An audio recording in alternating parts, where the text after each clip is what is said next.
네, 오늘도 우리의 사모하는 분들에게 하나님께서 말씀하시고 크신 은혜를 부어주실 줄로 믿습니다.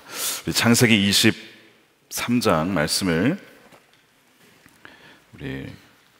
제가 대신해서 읽도록 하겠습니다. 창세기 23장 1절에서 20절, 좀 길지만 제가 대신해서 읽겠습니다. 사라가 127세를 살았으니 이것이 곧 사라가 누린 횟수라. 사라가 가나안 땅 헤브롯 곧 기랏 아르바에서 죽음에 아브라함이 돌아가서 사라를 위하여 슬퍼하며 애통하다가 그 시신 앞에서 일어나 나가서 헷 족속에게 말하여 이르되 나는 당신들 중에 나그네여 거류하는 자이니 당신들 중에서 내게 매장할 소유지를 주어 내가 나의 죽은 자를 내 앞에서 내어다가 장사하게 하시오. 헷 족속이 아브라함에게 대답하여 이르되 내 주여 들으소서. 당신은 우리 가운데 있는 하나님의 세우신 지도자이시니 우리 묘실 중에서 좋은 것을 택하여 당신의 죽은 자를 장사하소서. 우리 중에서 자기 묘실의 죽은 자 장사함을 금할 자가 없으리이다. 아브라함이 일어나 그 땅 주민 헷 족속을 향하여 몸을 굽히고 그들에게 말하여 이르되 나로 나의 죽은 자를 내 앞에서 내어다가 장사하게 하는 일이 당신들의 뜻일진데 내 말을 듣고 나를 위하여 수아의 아들 에브론에게 구하여 그가 그의 반머리에 있는 그의 막벨라 굴을 내게 주도록 하되 충분한 대가를 받고 그 굴을 내게 주어 당신들 중에서 매장할 소유지가 되게 하기를 원하노라 하매 에브론이 헷 족속 중에 앉아있더니 그가 헷 족속 곧 성문에 들어온 모든 자가 듣는 데서 아브라함에게 대답하여 이르되 내 주여 그리 마시고 내 말을 들으소서. 내가 그 밭을 당신에게 드리고 그 속의 굴도 내가 당신에게 드리되 내가 내 동족 앞에서 당신에게 드리오니 당신의 죽은 자를 장사하소서. 아브라함이 이에 그 땅의 백성 앞에서 몸을 굽히고 그 땅의 백성이 듣는 데서 에브론에게 말하여 이르되 당신이 합당히 여기면 청하건대 내 말을 들으시오. 내가 그 밭값을 당신에게 주리니 당신은 내게서 받으시오. 내가 나의 죽은 자를 거기에 장사하겠노라. 에브론이 아브라함에게 대답하여 이르되 내 주여 내 말을 들으소서. 땅값은 은 400세겔이나 그것이 나와 당신 사이에 무슨 문제가 되리이까? 당신의 죽은 자를 장사하소서. 아브라함이 에브론의 말을 따라 에브론이 헷 족속이 듣는 데서 말한 대로 상인이 통용하는 은 400세겔을 달아 에브론에게 주었더니 마므레 앞 막벨라에 있는 에브론의 밭 곧 그 밭과 거기에 속한 굴과 그 밭과 그 주위에 둘린 모든 나무가 성문에 들어온 모든 헷 족속이 보는 데서 아브라함의 소유로 확정된지라. 그 후에 아브라함이 그 아내 사라를 가나안 땅 마므레 앞 막벨라 밭굴에 장사하였더라. 마므레는 곧 헤브론이라. 이와 같이 그 밭과 거기에 속한 굴이 헷 족속으로부터 아브라함이 매장할 소유지로 확정되었더라. 아멘. 하나님의 말씀입니다. 아브라함 신실한 하나님과의 동행 17번째 시간입니다. 믿음으로 값을 지불해야 확정된다 라는 제목의 말씀을 나누겠습니다. 자, 오늘 본문에는 이제 아브라함의 아내 사라의 죽음의 이야기가 나옵니다.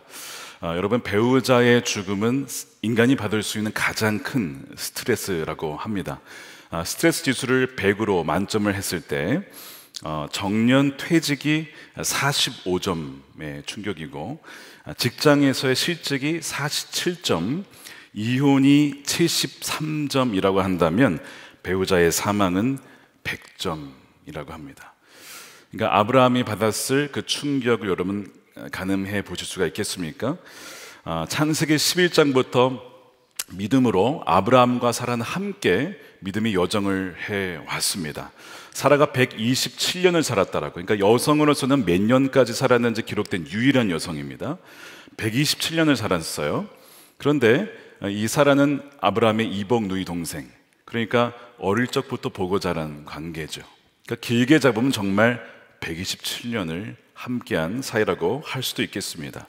보통은 남성보다 여성이 오래 사는데요, 최빈 사망 연령이라는 개념이 있습니다. 그러니까 가장 빈번하게 죽는 연령이 몇 살이냐라고 했을 때 최근 기록에 의하면 여성은 90세라고 하고요, 남성은 85.6세가 가장 빈번하게 죽는 나이라고 합니다. 그러니까 보통 그래도 여성이 남성보다 한 4, 5년은 더 살게 되는데 사라가 먼저 죽게 됩니다. 이유는 정확히 알 수 없는데 아마도 사라의 그동안의 삶의 여정이 쉽지 않았기 때문은 아닐까라는 묵상을 하게 되었습니다. 그녀는 90세가 다 되도록 자녀가 없었지요. 그로 인한 참으로 고통은 뭐 이루 말할 수가 없을 거고요. 또한 그 하갈 때문에 그녀가 받은 멸시와 모욕도 만만치가 않았을 겁니다. 게다가 걸핏하면 남편이 자기를 누이라고 속이는 바람에 이게 남편도 큰 몫을 한 거예요, 사실은. 사실 제가 이 말씀을 묵상하면서 이거 아내에게 잘해야겠다는 마음이 들었는데, 이 아브람 걸핏하면 뭐 가는 곳마다 누이라고 속이고, 이거 그 아내를 위험한 지경에 몰아넣는, 누군가의 첩이 될 수도 있는 위험에 여러 번 처하게 되는 뭐 그런 상황도 있었을 것이죠. 그래서 사실 이 아브라함의 거짓말이라든가 또한 하갈과의 동침으로 난 결국 그 본인이 제안하긴 했지만 이스마엘의 탄생, 여러 가지 정황상 사라는 아브라함을 얼마든지 떠날 수도 있었습니다. 그러나 끝까지 아브라함과 함께 했죠. 그런데 그녀가 정하신 때가 되어서 아브라함보다 먼저 죽게 된 것입니다. 그러니까 아브라함의 입장에서는 아내에게 너무나 아마 미안했을 겁니다. 더 잘해주지 못한 것들이 생각이 났을 거고요. 고생만 시킨 것 같아서 지난 세월을 돌아보며 후회스럽고 아쉬운 순간들이 많이 스쳐 지나갔을 겁니다. 그래서 아브라함은 오늘 본문에 보니까 애통해하죠. 2절에 사라가 가나안 땅 헤브론 곧 기란 야르바에서 죽음에 아브라함이 들어가서 사라를 위하여 슬퍼하며 애통해한다. 언젠가 우리 모두에게는 죽음이 찾아오고 사랑하는 배우자의 죽음을 봐야 하는, 둘 중에 누가 먼저 보게 될지 모르겠지만 봐야 하는 때가 온다는 것이죠. 그러므로 여러분, 후회하기 전에 여러분 더 잘해야 합니다. 사랑해야 합니다. 사랑하는 것만 결국 남게 될 것입니다. 사라가 죽었다는 것은 단지 그녀의 죽음만을 의미한 것은 아니고요, 그녀가 생전에는 하나님의 약속을 온전히 누리지는 못했다라는 뜻이기도 합니다. 그러니까 다시 말해 사라는 그 아브라함을 통해 주셨던 너로 인하여서 큰 민족을 줄 것이다라는 약속을 온전히 누리지 못했죠. 너에게 땅을 줄 것이다라는 약속도 누리지 못한 채 죽음을 맞이했다라는 뜻입니다. 사실 사라가 지금 아브람과 함께 믿음으로 오랜 시간을 기다려왔습니다. 물론 이삭이라는 아들을 하나님이 주셨긴 했지만 하나님의 약속을 온전히 다 누리지 못한 채 죽었다는 뜻이죠. 그래서 히브리서 11장 13절 말씀을 이렇게 말씀을 해요. 이 사람들은 다 믿음을 따라 죽었으며 약속을 받지 못하였으되. 아마 여러분들이 이 말씀을 읽으시다가 이게 도대체 무슨 뜻인가 하신 분들이 계실 거예요. 아니, 믿음을 따라 죽었는데 왜 약속을 받지 못했지? 라고 궁금해하신 분들이 분명히 계실 겁니다. 그러니까 지금 이 사람들에는 아브라함과 사라가 포함이 되어 있어요. 그 앞절에 분명히 11절에 사라를 언급하고 있거든요. 그런데 약속을 받지 못했다라는 거예요. 자, 그러면 믿음을 따라 죽었는데 약속을 받지 못했다는 것은 하나님이 신실하지 않으시다는 뜻일까? 하나님이 약속을 이루지 않으셨다는 뜻인가? 하나님이 이루실 수 없으셨다는 뜻인가? 이런 궁금증이 드셔야 정상입니다. 그들이 믿음을 따라 죽었다는 것은 죽음의 마지막 순간까지도 믿음을 지켰다라는 뜻이거든요. 그러니까 마지막 순간에 믿음을 부인하거나 거절하지 않았다는 뜻이에요. 분명히 그 죽음의 순간까지도 믿음이 그들의 분명한 특징이었다는 거거든요. 따라서 약속이 취소된 것은 아니지만 그러나 생전에는 온전한 약속을 누리진 못했습니다. 이것이 하나님이 신실하지 않다라는 건 아니에요. 왜냐? 믿음이라는 것은 보이지 않는 것을 보는 것이기 때문에 그렇습니다. 그러므로 비록 사라가 살아 생전에는 큰 민족을 보진 못했고 땅을 얻는 것을 보진 못했지만 사라는 믿음으로 이미 큰 민족과 그 땅을 보았다는 것이죠. 그래서 그 히브리서 11장 13절 뒤에 보시면 이렇게 되어 있어요. 이 사람들은 다 믿음을 따라 죽었으며 약속을 받지 못하였으되 그것들을 멀리서 보고 환영하며 라고 되어 있습니다. 이미 그것을 믿음으로 봤어요. 그리고 그것을 환영했습니다. 아, 이것이 오고 있구나, 다가오고 있구나, 확실하구나, 아직 오지는 않았지만 분명하구나. 이것이 소망입니다. 소망. 바람이 아니고요, 분명하지만 아직 오지 않은 거예요. 그래서 내가 지금 비록 죽어도 괜찮은 거예요. 왜요? 분명히 그것은 이루어질 것이니까. 이 상태로 사라가 죽었다는 바로 그런 의미입니다. 이것이 이 사라의 믿음이었어요. 그리고 이것이 또한 아브라함의 믿음입니다. 배우자의 죽음은 아브라함의 큰 충격이었겠지만, 그러나 믿음의 사람이었기 때문에 이 아내의 죽음을 계기로 해서 하나님의 땅에 대해 하신 그 약속을 더 확증하는 계기로 삼습니다, 이 아브라함이. 그래서 이 아브라함이 그녀의 시신 앞에서 일어납니다. 더 이상 계속 애통해하지 않고 이제는 일어나서 헷족속을 찾아가요. 그러면서 그들에게 내 아내를 매장할 소유지를 팔라라고 요청을 하죠. 그것이 4절입니다. 나는 당신들 중에 나그네여 거류하는 자이니 당신들 중에서 내게 매장할 소유지를 주어 내가 나의 죽은 자를 장사하게 하시오. 자, 여기서 중요한 오늘 단어가 나옵니다. 핵심 단어이에요. 이 소유지를 주어라고 하는, 달라라고 하는 이 단어가 히브리어 나탄이라는 단어입니다. 근데 이것은 주다, give라는 그 뜻인데요, 문맥상 이런 의미가 됩니다. 문맥상 어떤 경우에는 이것을 팔라라는 의미가 돼요. 그래서 지금 사실 이 아브라함이 소유지를 달라라는 말은 그냥 달라는 게 아니고 나에게 당신들의 땅을 팔라라는 뜻입니다. 그래서 다른 번역에 보면 그것이 팔다라고 번역이 되어 있어요. 내가 값을 주고 사겠다는 거예요. 그런데 해적속은 뭐라고 하냐면, 당신이 이미 우리의 이 지역의 이 지도자신데, 그러니까 나름 이 아브라함의 명성이 있었어요. 아비멜렉이 인정을 해줬기 때문에, 우리의 지도자인데 무슨 이걸 이게 팔려고 하신다는 겁니까? 우리가 그냥 드리겠습니다. 그냥 당신의 아내를 저희가 하나의 그 굴을 드릴 테니까 거기에 장사를 하십시오 라고 하는 거예요. 그러니까 사실 아브라함의 입장에서는 손해볼 것이 전혀 없는 제안이죠. 근데 아브라함은 이상하게 그걸 거절을 하고요, 절을 합니다. 심지어는 7절에 보세요. 아브라함이 일어나 그 땅 주민 헷족속을 향하여 몸을 굽히고, 이거는 90도 인사했다는 게 아니고요, 무릎을 땅에 닿고 절을 했다는 뜻입니다. 그러면서 그들에게 굳이 땅값을 지불할 테니 팔라라고 그렇게 말을 하는 거예요.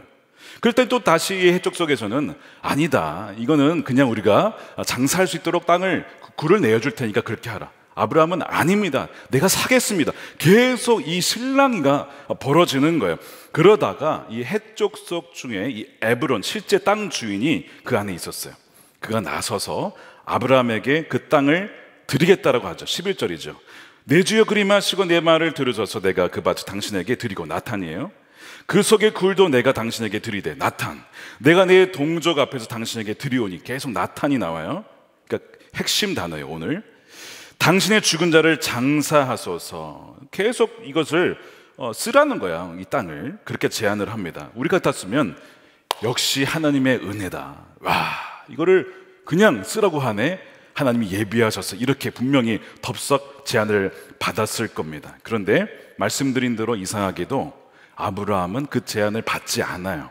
받지 않고 다시 한번 몸을 12절에서 굽힙니다. 절을 하죠. 아브라함이 이에 그 땅의 백성 앞에서 몸을 굽히고 그 땅의 백성이 듣는 데서 에브론에게 말하여 이르되, 당신이 합당히 여기시면 청하건대 내 말을 들으시오. 내가 그 밭값을 당신에게 주리니.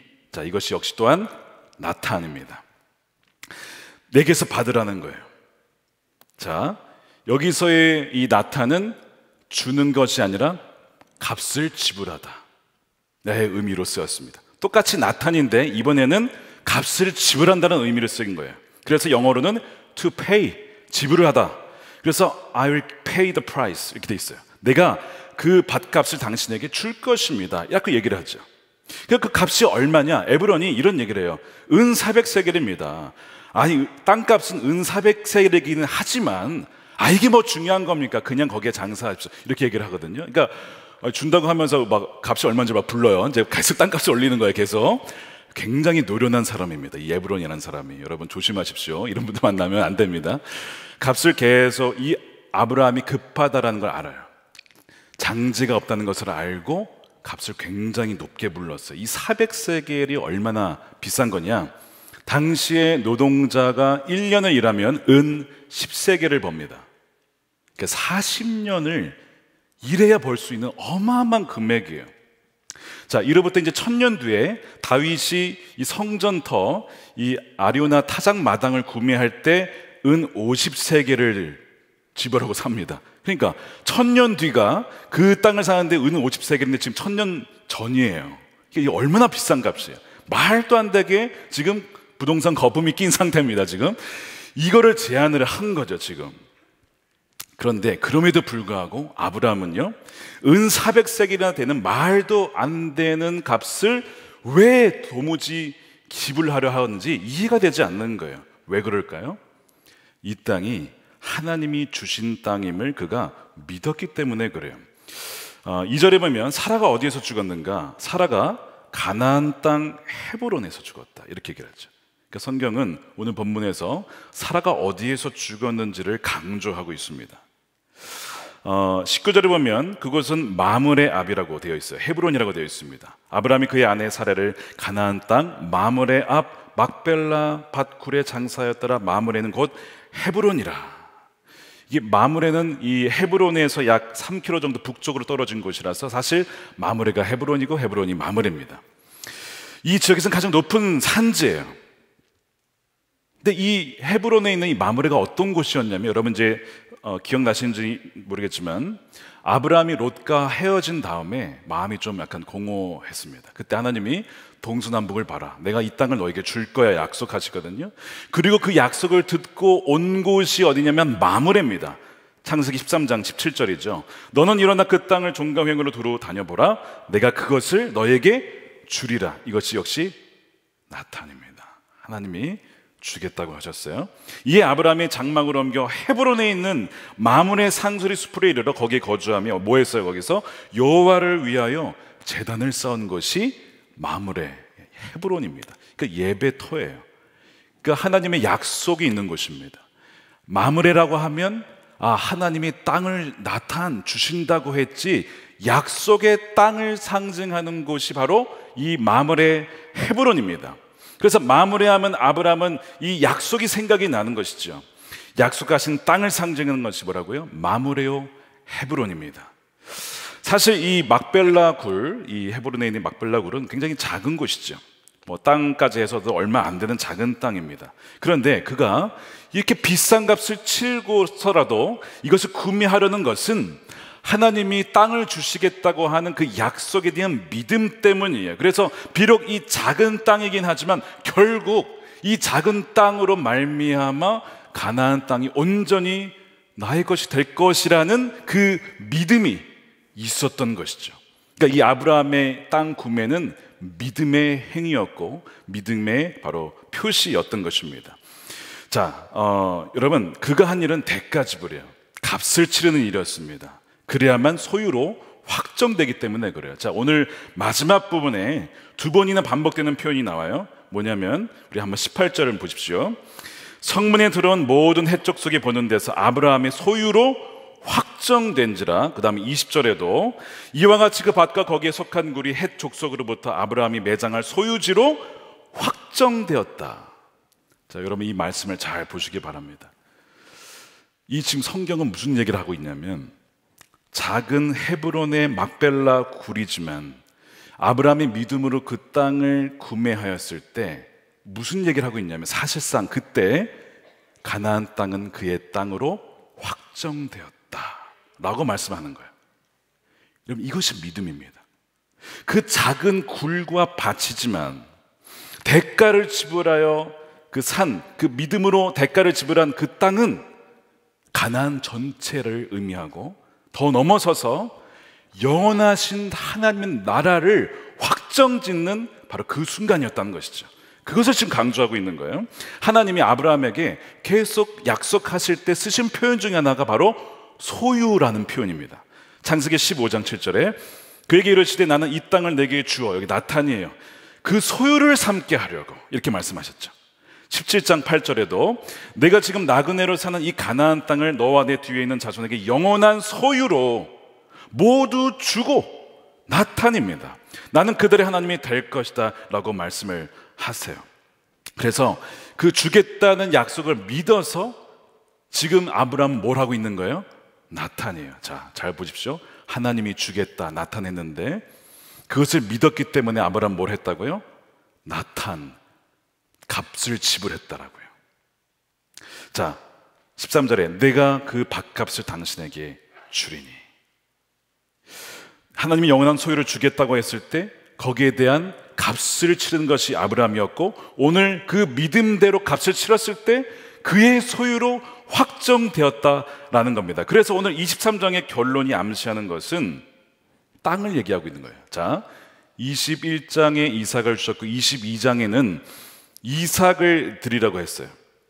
그러면서 그 후손에 대한 약속이 이어짐을 얘기하고 있고, 23장은 땅에 대한 약속이 지금까지는 좀 모호했는데 바로 오늘 이 땅에 대한 약속을 보여주고 있는 거예요. 그것이 이미 오늘 이 순간에 확정이 된 것이다라고 성경은 말하고 있는 거예요. 이 가나안 땅은요, 현세에서는 이 아브라함의 후손들이 앞으로 살아가게 될 하나님의 복을 누리는 땅이면서 동시에 영적으로는 하나님 나라를 상징하죠. 그것을 소유로 확정지었다는 겁니다. 여러분 그 역사를 아실 거예요. 이스라엘이 1948년 5월 14일에 독립을 합니다. 거의 2000년 가까이 사라졌던 나라가 갑자기 독립을 하면서 생겼어요. 세계 역사상 이런 유례가 없습니다. 망하였던 사라졌던 나라가 2000년이 지나서 다시 생긴다? 이건 여러분 말도 안 되는 일이 벌어진 거예요. 근데 여러분 그 역사적 사실을 근거로 보면 오늘 이 말씀을 보세요. 왜냐하면 그 땅은 누구의 땅이에요? 아브라함의 후손의 땅이에요. 그러니까 하나님이 그 약속한 대로 그것을 끝까지 지키시는 거예요. 그러니까 이스라엘에게 그것은 영원한 소유로 주었다라고 했기 때문에 아무리 그 중간에 사라졌을지라도 그 약속은 사라지지 않는 것이죠. 그래서 이스라엘 민족에게 다시 그 땅이 주어진 것이 1948년 5월 14일입니다. 여러분 이 이후에 전 세계적인 부흥이 일어나요. 왠지 아십니까? 야, 성경이 진짜네, 사실이네, 이스라엘 민족을 하나님이 택하시고 그 약속의 땅을 주셨다고 했는데 정말이네, 막 부흥이 일어나거든요. 여러분 아브라함이 어떻게 그것을 얻었다고요?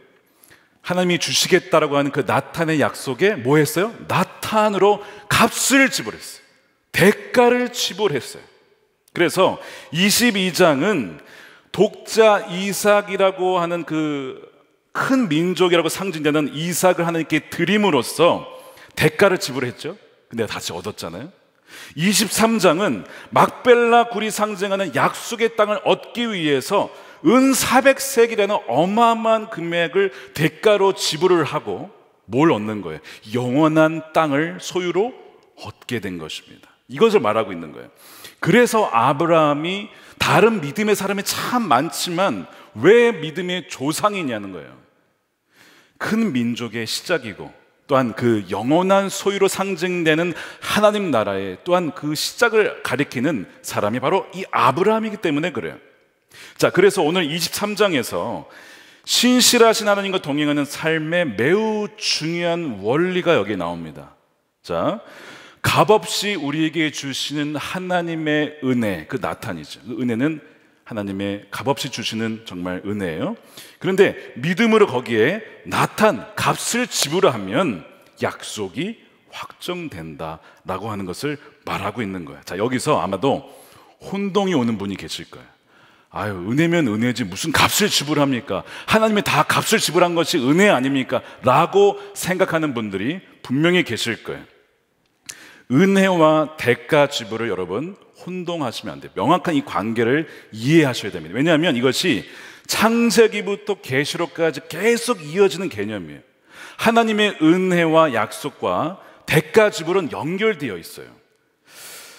여러분 누군가는 정말 그 은혜와 약속을 누리며 첫 때만이 아니라 다음 세대 대대로 누리는 사람들이 있고, 어떤 사람들은 그것을 누리지 못하고 살아가는가? 여러분 이 차이가 뭔지 아십니까? 여러 가지 원인이 있지만 그 중에 하나가 뭐냐면 바로 약속에 대한 대가 지불이 있었는가 없었는가, 그 차이입니다. 이것을 그래서 이해하셔야 되는 거예요. 자, 은혜는 하나님이 자격 없는 우리에게 주시는 하나님의 선물이에요. 그게 은혜입니다. 예를 들어서 하나님께서 아브라함을 택하셨대요. 여러분 그 은혜입니다. 아브라함의 공로가 있어서가 아니에요. 하나님께서 큰 민족을 이루시고 또한 땅을 주시겠다 약속하신 것도 은혜입니다. 아브라함이 잘라서 주신 게 아니기 때문에 그래. 그건 다 은혜죠. 그런데 그 은혜와 약속을 받기 위해 아브라함이 대가를 치른 게 뭐예요? 믿고 순종하고 기다린 거였어요. 이것은 아브라함이 했었어야 되는 부분입니다. 오랜 시간을 정말 힘들어했지만 기다려야 했습니다. 기다린 것이 그의 대가 치름이에요. 근데 기다렸다고 해서 이것은 공로가 아닙니다. 하나님의 은혜가 없으면 아무리 기다려봤자 소용이 없는 거예요. 아무리 기다렸어도 하나님의 은혜, 그 이삭을 주지 않으면 소용이 없는 거예요. 그러나 그 약속하심에 반응해서 믿고 기다린 자에게 그것이 그의 것이 되는 거예요. 이것이 대가를 치른다는 개념입니다. 그래서 여러분, 은혜에는요, 응답을 해야 됩니다. 은혜는 응답을 해야 돼요.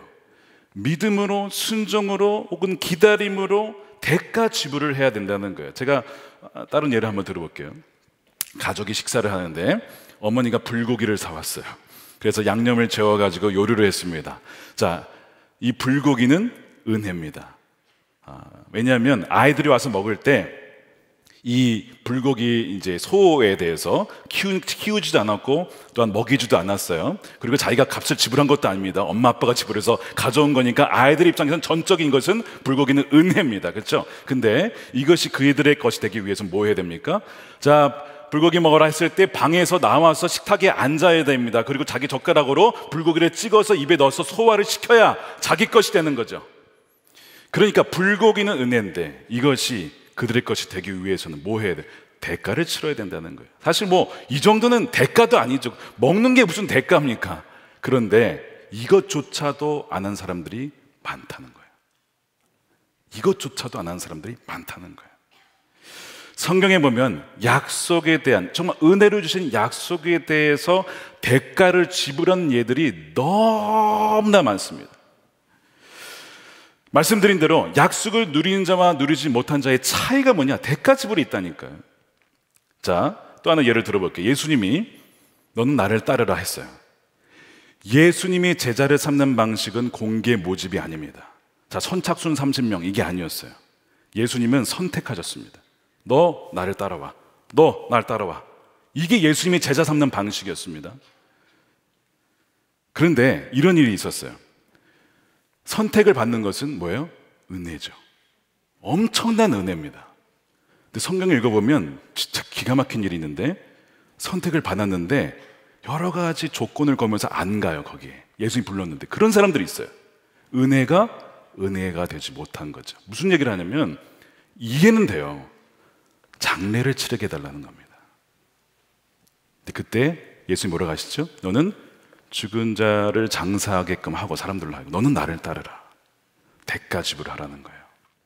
또한 누군가에게 또한 나를 따르라 했더니 가족과 작별하게 해주십시오. 이것도 뭐 그럴 수 있는 일이 아닙니까? 근데 뭐라고 하냐면 쟁기를 들고 뒤를 돌아보는 자는 내게 합당하지 않다. 너는 그 대가를 치를 수 있겠냐? 못하면 못 가는 거예요. 그러니까 은혜로 선택을 받았지만 거기에 응답해서 대가를 치지 않으면요 주님의 제자가 되지 못한다라는 말씀이죠. 또한 주님이 부자 청년에게 무슨 얘기를 합니까? 가진 것을 팔아라. 이 얘기는요 다 하지 않습니다. 사람들에게 누군가에게는 그것이 대가 지불로 요구되는 것이 있어요. 근데 뭐라고 해요? 근심하며 떠나가니라. 대가 지불을 못하겠다는 것이죠. 또한 보세요. 엄청난 은혜가 예비되어 있어도 사람마다 하나님께서 은혜를 주시고 약속을 주시지만 거기에 합당한 대가를 치르도록 하는 것이 다 달라요.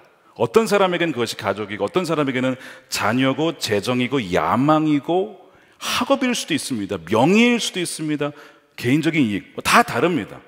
그러니까 여러분 생각하셔야 되는 게 내가 주님의 은혜와 약속에 응답하기 위해서 내가 지금 치르고 있는 대가는 무엇이냐, 내가 지금 지불하고 있는 값은 뭐냐, 여러분 그걸 보셔야 돼요. 그것이 없다라고 한다면요 여러분 그 약속이 되지 못하고 은혜가 은혜되지 못한다라는 거죠. 그래서 하나님이 주시겠다라고 하는 이 나탄에는 뭘로 응답해야 되냐면 내가 값을 치르겠습니다라는 나탄으로 반응해야 그것이 정말 그의 약속으로 했던 것이 소유로 확정된다는 것입니다. 자, 오순절 성령 세례도 한번 얘기를 들어볼게요. 예수님께서 성령 세례를 약속하셨어요. 여러분, 이건 은혜죠. 우리가 뭐 아무리 한다 하더라도 이걸 어떻게 우리가 만들어낼 수 있겠습니까? 공로로 얻을 수가 없는 거잖아요.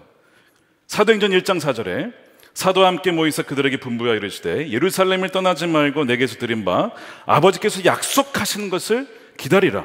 요한은 물로 세례를 베풀었으나 너희는 몇 날이 못되어 성령으로 세례를 받으리라. 놀라운 약속을 하셨어요.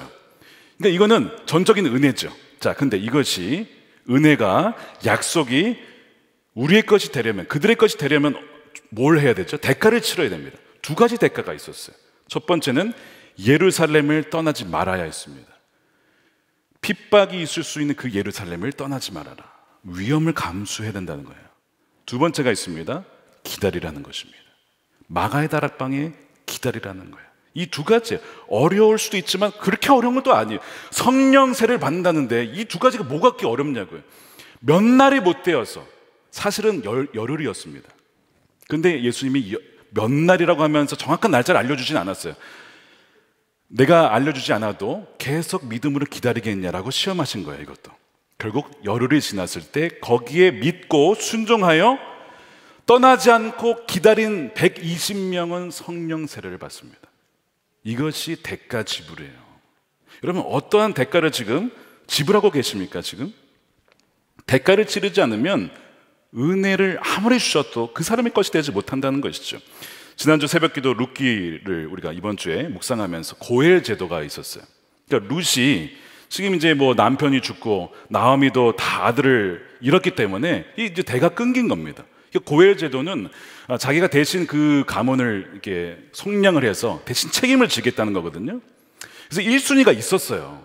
그러니까 나오미 그 룻을 책임질 수 있는 1순위의 사람이 있었는데 이 사람이 선택이 됩니다. 그러니까 얼마나 은혜예요. 야, 어쩌면 이게 메시아감이 될 수도 있는 뭐 그런 은혜인데 어떻게 하죠? 신발을 벗어 던져버려요. 나 이거 대가 지불 못하겠다 이거죠. 부담이 된다 이거예요. 그 말씀이 나요. 그래서 2순위가 누구냐? 2순위가 보았어요. 아, 그럼 내가 책임지겠다. 내가 대가를 지불하겠다. 그래서 족보에 올라간 거죠. 이 말씀을 잘 보시면요, 1순위가 있었다고. 1순위가. 그러니까 지금 우리 중에도 하나님이 1순위로 약속과 은혜를 주신 분들이 분명히 계실 거예요. 근데 여러분들이 거기에 대가의 지불을 하지 않으면요 2순위로 넘어갑니다. 이게 계시록에 보면 촛대가 넘어간다는 거죠. 그 말씀을 하고 있는 거예요. 그러니까 지금 우리에게 룻과 같은 어떤 사람이 여러분에게 있을 수 있습니다. 그러니까 여러분이 좀 부담은 돼, 이 사람. 아, 이거 좀 부담된다. 근데 내가 왠지 이 사람을 섬겨야 되고 도와줘야 될 것 같은데, 아, 부담이 되어서 혹시 지금 신발 던지고 있지 않습니까? 이렇게. 아, 나 너무 부담돼 해가지고, 야, 네가 해. 이래가지고. 여러분, 그게 편한 것 같지만 그 날아가는 신발 안에 하나님의 모든 약속과 복이 들어있을 수도 있어요. 묵상하다가 그 마음이 들더라고요. 예수님의 육신의 아버지 요셉을 생각해 보세요. 마리와 약혼을 했는데 갑자기 임신을 했대요. 깜짝 놀라가지고. 여러분, 이 사실을 요셉이 드러내지 않고 가만히 끊으려 했다라고 성경은 얘기를 합니다. 무슨 얘기냐면 같이 이제 안 살겠다는 거예요. 대신에 소문내지 않고. 사랑하는 여인이니까. 이건 분명히 이거는 바람난 거야. 다른 남자랑 잔 거야 이거는. 그래서 조용히 끊으려 했는데 꿈에 천사가 나타나죠. 아니다, 성령으로 잉태된 것이다. 이름을 예수라라. 뭐 이런 이제 말씀이 왔을 때 요셉이 결정을 내려야 했습니다. 하나님 말씀대로 내가 이 여인을 나의 아내로 계속 품을 것이냐. 그러면 다가오는 일이 뭐예요? 사람들의 멸시와 모욕과 명예를 다 잃어버린. 사람들이 그걸 믿겠냐고요. 그걸 안 믿죠. 야, 아직 결혼도 안 했는데 임신했대 이러면서 막 결혼 전에 어쩌고 막 이러면서 그런 수치와 모욕을 감수할 것이냐, 아니면 자신의 명예를 지키기 위해서 그녀를 떠나보낼 것이냐. 이 선택의 기로에서 첫 번째, 내가 내 명예, 사람들이 나를 어떻게 보는지에 대한 그 모든 것을 대가 지불하겠다. 그 요셉이에요. 그래서 성경 뭐로 가죠? 요셉은 의로운 사람이다. 그 대가 지불로 인하여서 하나님 나라를 그는 이미 얻은 거예요. 그러니까 우리도 사람들이 나를 어떻게 볼까 때문에 대가 지불을 하지 못하고 담대히 나가지 못하는 분들이 분명히 계실 거예요. 그럼 말씀을 전할 때도요, 야, 이렇게 말했다가 사람들이 이런 하는 거 아니야? 아, 이거 너무 센 말씀 아닌가? 이런 생각이 들 때가 있어요. 목회자도 이 사람을 생각하는 거거든요. 근데 그게 아니라 주님, 이것이 정말 주님이 주신 말씀입니까? 사람이 뭐라 하든 주님이 주신 말씀이라면 은혜와 사랑 안에 그 진리를 담아서 전하겠습니다. 여러분, 그렇게 돼야 되거든요. 그러니까 여러분, 이 요셉은요, 그것을 기꺼이 대가 지불을 함으로써 그 나라를 얻었다는 거예요. 은혜는 거저 주어지는 것이지만 그 은혜가 되려면 합당한 대가 지불이 있어야 된다는 거예요. 하나님 약속이 나탄으로 주시지만 그 나탄의 나탄으로 값을 지불함으로 응답할 때 그 소유가 확정됨을 여러분 믿으시기를 축복합니다. 이것이 성경적인 원리예요. 그래서 아브라함은 그 비싼 은 400세겔을 기꺼이 내가 주고서라도 이 가나안 땅, 이 마므레 앞 헤브론을 내가 사겠다라고 그렇게 굽신거리며 절을 하면서까지 그 땅을 얻게 되는 것이죠. 근데 여러분 보세요. 은 400세겔, 이 많은 돈이 도대체 어디서 났을까? 여러분, 어디서 났을까요, 이것이? 그랄에서 얻었습니다. 그랄에서. 창세기 20장 16절입니다. 사라에게는 이렇게 말하였다. 이제 그 아비멜렉이죠. 나는 그대 오라버니에게 은 1000세겔을 주었어. 이것은 그대와 함께 있는 여러 사람에게서 그대가 받은 부끄러움을 조금이나마 덜어보려는 나의 성의의 표시요, 그대가 결백하다는 것을 모두가 알게 될 것이요. 자, 하나님께서 아브라함에게 은혜를 주셔서 아브라함이 거짓말을 했음에도 불구하고 아비멜렉이 뭐라고 하냐면 그는 나의 선지자다. 아니, 그것도 엄청난 은혜인데 그것만이 아니라 은 1000세겔을 줬어요. 그러면서 아비멜렉이 자신의 결백을 주장하면서 이거를 아브라함에게 줍니다. 근데 당신도 마찬가지, 결백하다는 것을 모두가 알게 될 것입니다.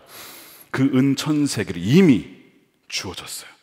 그 중에 400세겔을 낸 거거든요. 이게 무슨 얘기냐면 하나님이 약속과 은혜를 주신 나탄에 대해서 우리가 값을 치러야 된다 그러는데 값을 치를 수 있는 힘도 이미 주님이 주셨다는 것입니다. 이것을 말하는 거예요.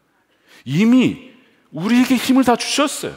우리가 응답할 수 있는 것조차도 하나님의 은혜고요, 회개할 수 있는 것도 하나님의 은혜고요, 기도할 수 있는 거, 헌금할 수 있는 거, 섬길 수 있는 거, 선교할 수 있는 거, 이 모든 것이 우리에게 주신 거예요. 그것을 믿으면요, 아까운 게 아니라 하나님이 나에게 다 주셨지, 이미 다 주셨는데 당연히 대가 지불을 해야지, 그렇게 응답해 나갈 수가 있다는 것입니다. 여러분, 우리는요, 나탄 믿음으로 드리기만 하면요, 그 약속이 소유로 확정된다는 것입니다. 설령 우리 생애에서는 그 약속의 온전한 모습을 다 보지 못할 수도 있어요. 예를 들어서 독립군들, 많은 분들이 희생을 했습니다. 나라의 광복을 보지 못한 채 죽었지만 그들은 믿음으로 그 날을 본 거 아닙니까?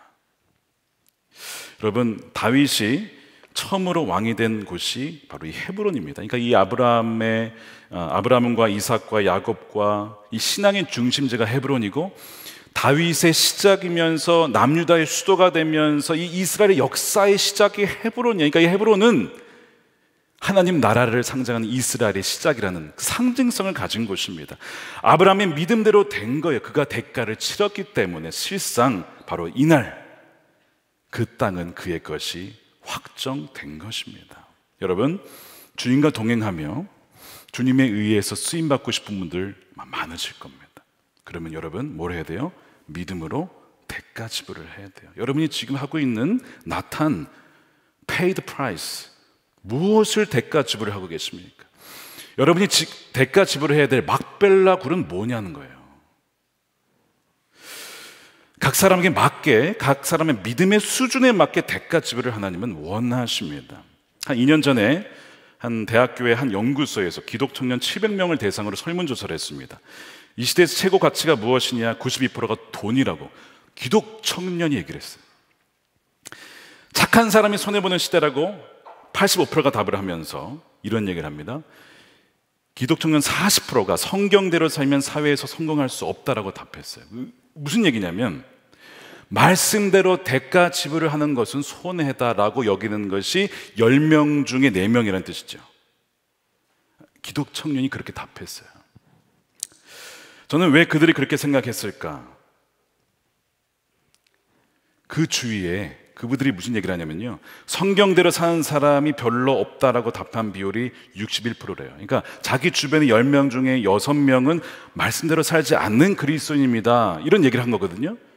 그러니까 그걸 보면서 자란 이 젊은이들이 무슨 얘기를 하냐면, 우리 믿음의 전 세대에서 정말 말씀을 믿고 그 가치를 믿기 때문에 대가를 지불하는 사람은 거의 찾아볼 수가 없습니다.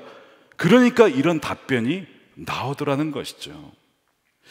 사실 저는 이걸 보면서 이게 청년의 책임이 아니라 이 어른 세대의 책임 아닌가. 이게 사실은 크리스천의 성공은 말씀대로 살다가 망해도 그게 성공 아니냐. 그게 사실 성경에서 말하는 거잖아요. 아니, 말씀대로 살다가 정직하게 운영하다가 망했어. 그거 좀 귀한 거 아니냐 이거예요. 그것을 보여줄 수 있는 사람이 있다면 정말 가치 지불하고 말씀대로 살겠죠. 그런데 그런 확신이 없고 그렇게 살아가는 이들이 너무나 적다라는 것. 그러니까 다 세상과 똑같이 살아가게 되는 거예요. 여러분, 사업을 하시든지 직장생활을 하시든지 믿기 때문에 무슨 대가를 지금 치르고 계십니까? 어떤 분은 사업을 하셨는데요, 그 업계는 뭐 대부분 그렇죠. 술 접대 안 하면요, 이 고객 연결이 안 되는 그런 사업이 있어요. 그런데 이분이요, 자기는 믿는 사람이니까 술 접대를 안 한다는 거예요. 그럼 뭐 비즈니스 안 하겠다는 거 아닙니까? 그 세계에서 엄청난 대가 지불을 하는 거죠. 그러니까 자기는 나시린이기 때문에 하나님이 구별하신 자다. 이 나시린은 구별된 삶을 살아야 된다. 그래서 그 중에 하나가 나는 술 접대를 하지 않겠다, 그런 방식을 쓰지 않겠다라고 한 거예요. 그래서 하나님이 나를 책임져 주실 것임을 믿는다. 설령 그렇지 않더라도 나는 이 길을 가겠다 결단을 하셨더라고요. 근데 참 그 자체도 참 귀한데, 놀랍게도 코로나 기간을 지나면서 그 회사가 신뢰도 평가 1등급을 받았대요. 그러니까 정직하다, 이 사람은 믿는 사람이야, 이 사람은 정말 믿는 대로 해라고 하는 그 신뢰가 쌓이면서 1등급을 받으니까 정말 믿을 수 없는 그 고객, 그 기업이 연결이 되고 뭐 이런 일들을 경험했다라는 그런 간증을 들었습니다. 그러면서 그분이 계속 고백을 해요. 하나님 감사합니다, 하나님 감사합니다. 그런 고백을 하시던 거예요. 제가 그걸 들으면서 대가 지불이구나, 대가 지불이다 라는 생각을 했습니다. 저는 이 대가 지불에 대한 말씀을 묵상하면서 고등학교 1학년 때 생각이 났습니다. 저는 고등학교 1학년 때 예수님을 인격적으로 여름에 만나고 그해 가을에 제가 다니던 고등학교 기독교부 동아리에 차기 회장으로 선출이 됐습니다. 그 다음 연도부터 이제 회장으로서 이제 선교이 되는 거예요. 근데 놀라운 일은 뭐냐면 그 다음 해부터 기독교 동아리가 사라지게 됐다는 겁니다. 아니, 저는 회장으로 선출됐는데 다음 해부터 없애겠다는 거예요. 왜냐? 그 학교가 불교재단 학교니까. 불교재단 학교에 왜 기독교 동아리가 있느냐라고 하면서 내년부터는 기독교 동아리 없애겠다, 이렇게 공포가 돼버린 거죠. 학교의 결정이니까 뭐 어떻게 하겠습니까? 근데 저는 회장이 되었어요.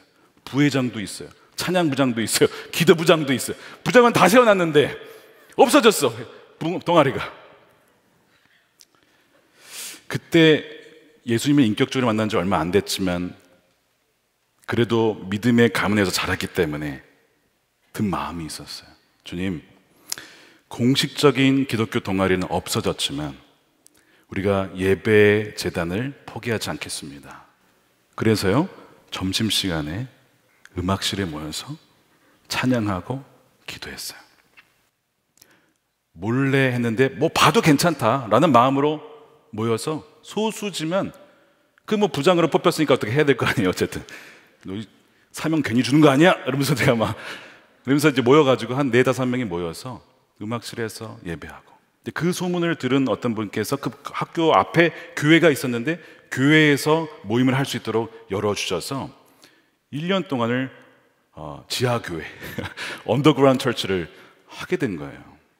그렇게 1년을 지냈는데요, 사실 그 기독교 동아리가 없어지는 것 때문에 저희 전 회장님은 저희 1년 선배지만 머리에 삭발을 당했습니다.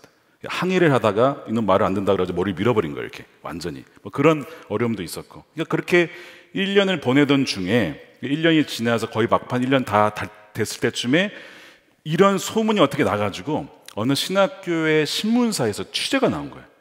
그러니까 약간 이것이 약간 종교 탄압 아니냐 이런 식으로. 그래서 그냥 있는 그대로 인터뷰를 했는데 그게 기사가 나갔고 결국에는 그 다음에부터 다시 부활.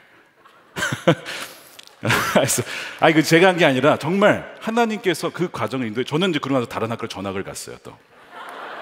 저는 부활한 거라는 소식만 듣고 저는 다른 학교로 가고 다른 차기 회장을 세워놓고 저는 간 겁니다. 그러니까 저는 참 그 사이에 낀 세대가 된 건데, 제가 그때를 생각하면서 느낀 것이 뭐냐면 그때 저에게 제가 감당해야 될 대가 지불, 그러니까 고등학교 학생이 할 수 있을 만한 대가 지불이죠. 사실 뭐 중국이나 북한 그리스도인의 박해는 아무것도 아니지만 고등학교 2학년 학생이 감당할 만한 대가 지불 훈련을 그때 하신 거라는 마음이 들었어요. 그리고 그때 함께 했던 부회장님이 작년에 제가 소식을 들었어요. 인도 선교사님으로 계신 거예요.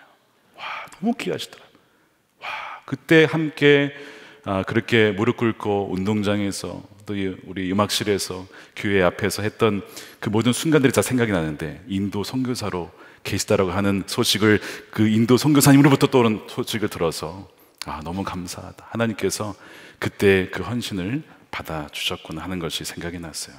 우리 본교회가 한 10년 전에 이 옆에 땅을 하늘금학교 탈북 학생들을 위한 학교로 땅을 내어줬습니다. 근데 저는 그것을 미국에서 들었을 때 한번 제가 나눈 적이 있지만 꼭 막벨라 굴과 같다라는 마음이 들었어요.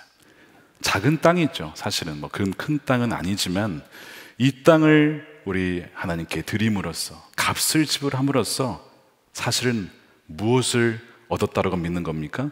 북한을 이미 소유로 확정지었다라는 그 믿음이 드는 거예요. 그래서 우리에게 붙여주신 너무나 귀한 학교예요. 그렇죠?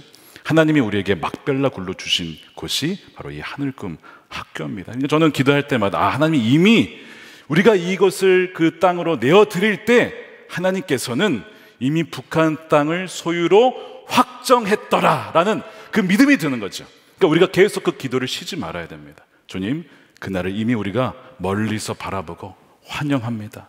우리가 바라기를 우리가 생전에 정말 통일이 되는 것을 보기를 원합니다. 설령 그렇지 못한다 할지라도, 저는 볼 것이라고 믿지만 그렇지 못한다 하더라도 우리는 뭘로 본 거예요? 믿음으로 미리 본 거죠. 그 마음이 들었어요. 여러분, 이 모든 대가 지불할 수 있도록 하나님이 다 여러분들에게 이미 주셨습니다. 그 사장님도 술 접대하지 않고 사업할 수 있는 믿음을 주셨고, 탈북 청소년 학교를 할 수 있게 드릴 수 있도록 땅도 이미 마련해 주셨고요. 또한 하나님이 다 주셨기 때문에 우리는 그 은혜의 대가 지불을 할 수가 있는 겁니다. 제가 미국에 있을 때 한국 전쟁 기념관이 있었어요. 그래서 6.25 때 이렇게 때마다 이렇게 들리면 거기에 이런 문구가 써 있습니다. 자유는 공짜가 아니다. Freedom is not free라는 표현이 있어요. 자유는 공짜가 아니다. 그러니까 이 땅에서 우리가 살아갈 수 있는 자유, 누군가가 값을 치르신 거죠.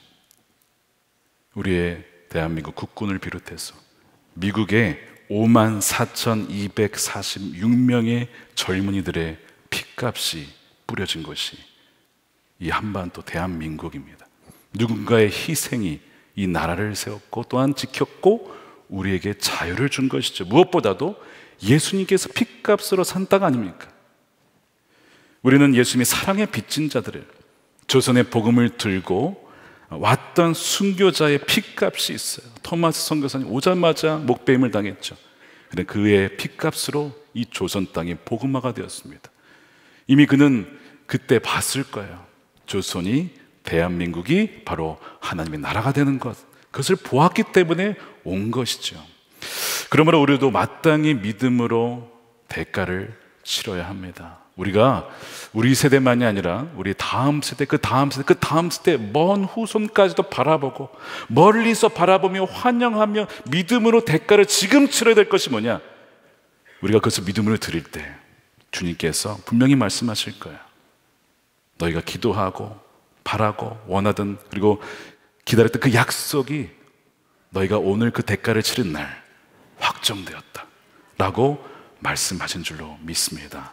사랑하는 여러분, 하나님과 동행하는 삶은 결국 믿음으로 값을 지불하는 삶입니다.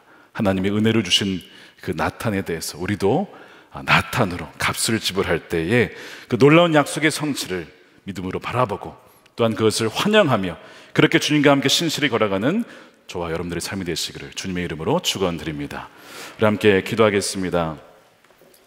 우리 찬양하고 우리 기도할 텐데 믿음으로 서리라 우리 함께 찬양하신 후에 우리 말씀을 붙잡고 여러분들의 막벨라 굴, 여러분들이 치러야 될 대가가 무엇인가를 주님께 올려드리면서 함께 우리 고백하기를 원합니다.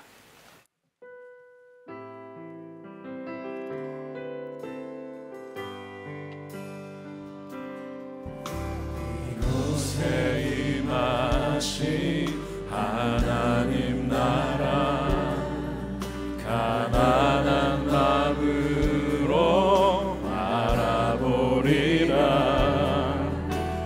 먼저 그 나라 그 뜻 구하며 나의 삶 드리리. 주님이 맡기지 않은 믿음의 눈으로 바라봅니다. 믿음의 눈으로 바라보리라. 하늘의 뜻이 이 땅 가운데 완성될 그날까지 믿음 다하여 그 위에 서리라. 하나님의 나라는 무너지지 않으리. 믿음 다하여 그 나라 세워가리라. 주님 곧 오실 때까지. 아침부터 이곳에 임하신 하나님 나라 찬양합니다. 이곳에 임하신 하나님 나라 가난한 심정으로 바라봅니다. 가난한 마음으로 바라보리라. 먼저 그 나라 그 뜻 구하며 나의 삶 드리리. 주님이 맡기신 하나님 나라 믿음의 눈으로 바라보리라.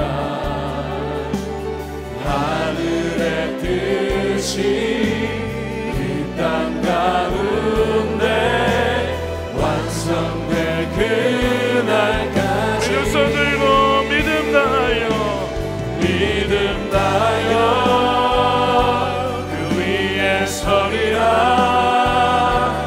하나님의 나라는 무너지지 않으리. 믿음 다하여 그 나라 세워가리라. 주님 곧 오실 때 믿음 다하여 그 위에 서리라. 하나님의 나라는 무너지지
번째로 기도하겠습니다.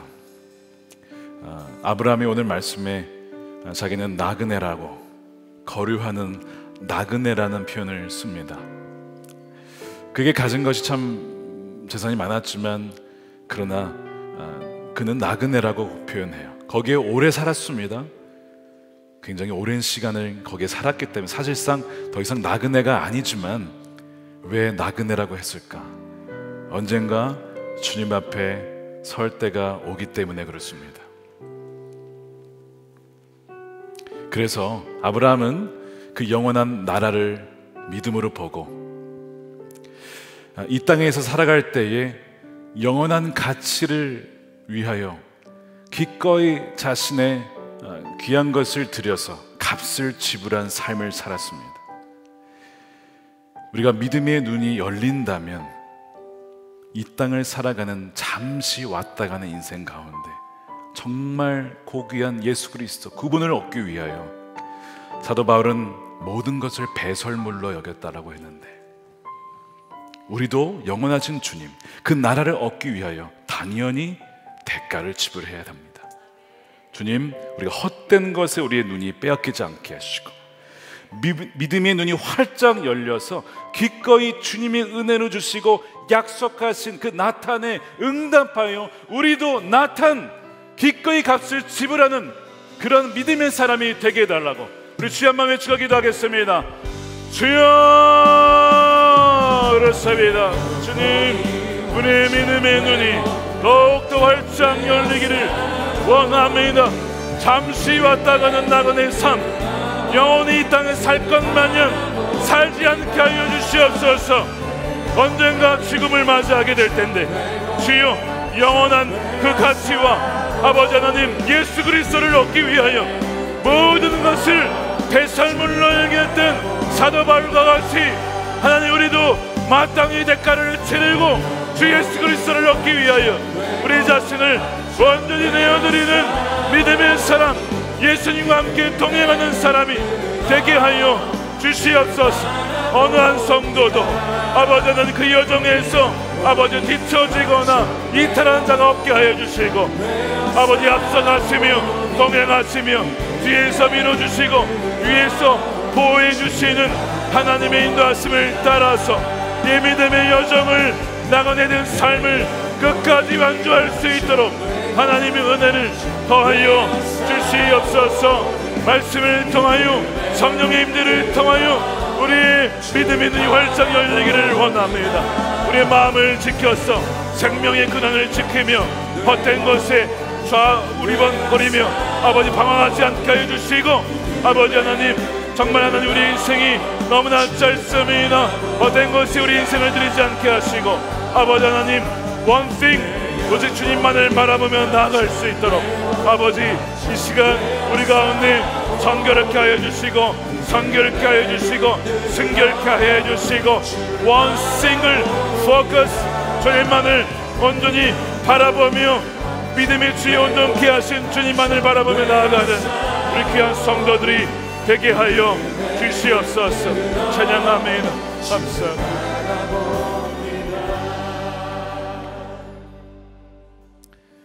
두 번째로 기도할 때 우리 아까 기독 청년들의 40%가 말씀대로 살면 손해본다. 너무나 마음이 아팠습니다. 마치 저의 책임인 것 같고 우리 목회자들의 책임인 것 같고 우리 믿음의 선조들의 우리 현세대 믿음의 사람들의 책임인 것 같았습니다. 정말 우리가 말씀대로 살고 정직하게 살고 그 말씀이 말씀한다면 무조건 아멘하고 예스하며 나가 살아갔다면 그들이 그렇게 대답했을까? 보지 못했다는 거예요. 주변에 그런 사람들을 많이 보지 못했다. 믿는 사람도 세상과 똑같이 살아가는 것이구나 라고 생각했다는 것입니다. 주님, 이것이 우리의 책임인 줄로 믿고 이 시간 애통함으로 주님께 올려드립니다. 기꺼이 믿음으로 대가를 지불하는 자가 되게 해주시고 우리의 힘으로 할 수 없지만 이미 주신 그 은혜로 말미암아 이미 감당할 수 있는 힘을 주셨사오니 그렇게 살아갈 때에 믿음의 다음 세대들도 기꺼이 주님과 함께 그 길을 갈 줄로 믿습니다. 주여, 우리에게 그 믿음을 더하여 주시고 그런 믿음의 세대를 일으켜 달라고 이 시간 다시 한번 주여 한번 외치고 기도하겠습니다. 주여, 감사합니다. 주님, 하나님, 우리의 아버지, 우리의 문제입니다. 우리가 아버지 타협하였습니다. 우리가 말씀대로 살아가지 못했습니다. 정직하지 못하였고 기꺼이 대가를 지불하지 못했다는 것을 이 시간 회개합니다. 주여, 우리를 불쌍히 여겨 주시고 오늘 이 말씀대로 아브라함처럼 또한 예수 그리스도 기꺼이 십자가에서 그 모든 값을 지불하신 주님처럼 아버지, 우리도 기꺼이 아버지 대가를 지불하며 손해보더라도 그것이 그리스도인의 성공이라는 것을 아버지는 증명해 볼 수 있도록 하나님, 우리 가운데 아버지 믿음을 더하시고 은혜를 베풀어 주시옵소서. 우리 다음 세대가 일어나기를 원합니다.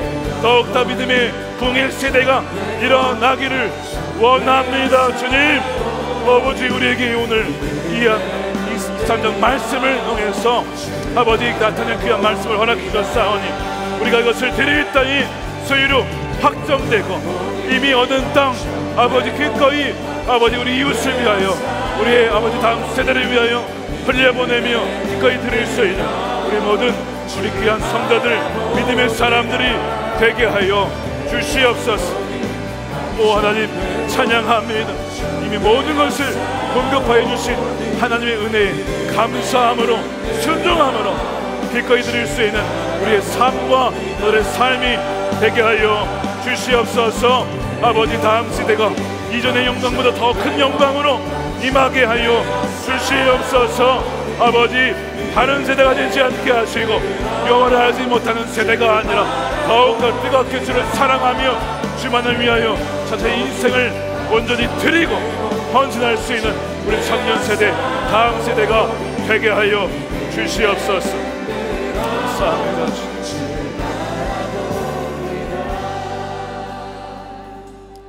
우리 세 번째 기도하기 전에 오늘도 우리 강단에서 기도하실 분들을 올라오시기 바랍니다. 마므레에서 제단을 쌓아서 기도했던 우리 예배했던 아브라함, 바로 그 마므레에서 사라가 묻히고 아브라함이 묻히고 이삭이 묻히고 야곱과 심지어 요셉마저도 애굽에 있었지만 나를 내 아버지 집에 있는 곳에 묻어달라. 그래서 요셉도 오게 됐죠. 그곳이 마므레 헤브론입니다. 우리 이 강단에서 또한 여러분 앞에서 여러분 또한 자리에서 믿음으로 여러분 기도하시고요. 오늘도 우리 다음 세대를 위한 안수 기도가 있습니다. 우리 다음 세대가 이전 영광보다 더 큰 영광의 세대가 될 줄로 믿습니다. 그 믿음으로 우리가 함께 기도할 텐데요. 오늘도 안수 기도를 받으실 분들은 나오시고요. 우리 세 번째로 기도하겠습니다. 예수님께서 우리를 위해서 모든 값을 다 치르셨습니다. 다 이루었다. 모든 것이 다 예비되어 있다는 거예요. 우리가 믿고 순종함으로 기다림으로 그렇게 응답할 때에 이미 우리에게 주신 그 약속이 성취된 줄로 믿고 나아갔으면 좋겠습니다. 내가 외면했던 룻과 같은 사람은 누군가? 내가 외면했던 그리스도의 남은 고난을 채우라고 했는데 그 고난은 무엇인가? 내가 외면했던 북한 땅, 일본 땅, 중국 땅, 열방의 땅, 내가 외면했던 땅 다시 품겠습니다. 다시 기꺼이 기도의 대가를 지불하고 기꺼이 하나님 우리의 헌신과 물질의 대가를 지불하겠습니다. 하나님, 우리를 그렇게 사용하여 주시옵소서. 우리 그 믿음으로 주여 한번 외치고 다시 한번 기도하겠습니다. 주여, 감사합니다. 주님, 왜냐면 나 여시하며 나아갑니다. 우리가 외면했던 사람, 룻과 같이 외면했던 사람, 그리스도의 남은 고난을 피하려 했던 것, 북한과 일본과 중국과 내가 미워했던 나라, 내가 외면하려 했던 그 땅을 주여 이 시간 아버지 기꺼이 대가를 지불하며 주에게 올려드립니다. 하나님, 받아 주시옵소서. 아버지, 믿음을 올려드리며 믿음으로 그것을 바라보며 나아갑니다. 하나님, 주여 믿음으로 드릴 때 대가를 지불한 주여 온전히 응답하여 주시고 하나님 역사하신 줄로 믿습니다. 그들의 소유로 확정되었느니라, 되었느니라. 그들에게 이미 컨펌 되었는 줄로 믿고 감사를 드립니다. 기꺼이 대가를 치르겠습니다. 기꺼이 십자가의 아버지 하나님 그 무게를 감당하겠습니다. 귀한 사명의 점을 외면하지 않겠습니다. 감당하겠습니다. 주님, 주여, 우리 모든 사랑하는 성도들, 주여 십자가의 길을 기꺼이 감당하며 주님과 함께 좁은 길, 생명의 길을 걸어가는 귀한 우리 성도들 다음 세대가 되게 하여 주시옵소서. 이 세단이 마문의 헤브론 막벨라 굴이 되게 하시고 약속의 땅 그 모든 이스라엘의 시작과 영원한 소유의 시작과 같은 세단이 되게 하소서. 기도의 무릎이 올라가시고 주께 올려지게 하여 주시고 믿음으로 드려지는 기도에 하나님의 응답하시며 이전 세대의 영광보다 더 큰 영광으로 역사하신 아버지 그 성전이 되게 하시고 열방의 복의 우물이 되게 하소서. 아버지 하나님 복성동이 되게 하소서. 아버지 하나님 하나님의 임재가 충만한 이 성전이 되게 하시고 열방을 회복케 하고 열방을 살리는 아버지 곳이 되게 하소서. 하나님 믿음을 올려드립니다. 민족 통일 아버지 북한 땅 아버지 하나님 우리가 이미 아버지 학교를 드림으로 그 막벨라 굴과 같은 땅을 드림으로 북한을 이미 주신 줄로 믿습니다. 믿음으로 살아가게 하소서. 이미 통일된 줄로 믿고 오늘을 살아가게 하시고 오늘을 헌신하게 하시고 드리게 하시고 물질을 기도를 마음을 우리 인생을 드리게 하여 주시옵소서. 믿음으로 드린 귀한 성도의 삶을 친히 책임져 주시고 돌보아 주시옵소서. 하나님 찬양합니다. 아버지 이미 오늘 소유로 확정되었느니라 하신 주님을 말씀하신 주님을 찬양합니다. 주님 할렐루야 감사합니다. 믿음의 세대를 이미 예비하시고 이미 준비하심에 감사합니다. 우리 청소년도 실현의 가운데 놀란 크신 은혜 평생 꺾이지 아니하는 기도의 용사들이 다 되게 하소서. 다 되게 하소서. 에서와 같이 세속적인 자가 없게 하여 주시고 야곱과 같이 믿음의 사람으로 세워지게 하여 주시옵소서. 찬양합니다. 감사합니다.